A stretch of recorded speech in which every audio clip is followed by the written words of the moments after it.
What a loaded question, and I'll tell you, it's one of the most important cases as we're watching now the court decide if we're going to reverse 124 years of precedent.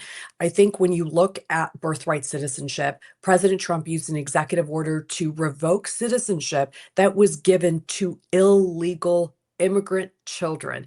You call them anchor babies, you call them birth tourism, but this has become, as the Solicitor General argued, one of the most powerful incentives for people to come to America. And by the way, we're already seeing Chinese nationals that come here to give birth and infiltrate. So this isn't just a hypothetical, this is a reality. And when Yeah. you look back at the Constitution, the framers actually framed the Civil Rights Act of 1866. And then after that, even when Representative Begum looked at the 14th Amendment, he said this was being ratified for slaves and their children. This Mm. never applied to temporary visitors. So the Trump's administration's strongest point right now is what is the words that everybody's been pushing around in the media, subject to the jurisdiction thereof.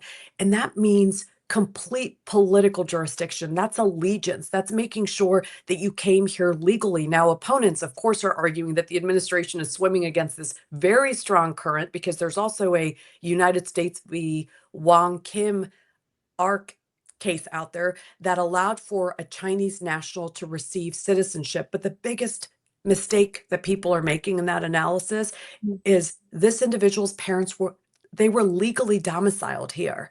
But Mm. at the end of the day, I'm very concerned because the way that the majority of the court pushed back, liberals and conservatives, Mm. against the administration, I'm not sure the court has a backbone to reverse precedent, even if they're wrong. And I hope they do. I hope they have the courage. But this is, again, another place where Congress could step up and immediately get to work to Mm. pass legislation to clarify what most Americans deem to be citizenship, which is legal status not given to illegals for birth tourism and anchor babies. So this is going to be challenging. But again, this is where Congress needs to look forward rather than in the rear view mirror waiting for the Supreme Court to potentially rule against the administration.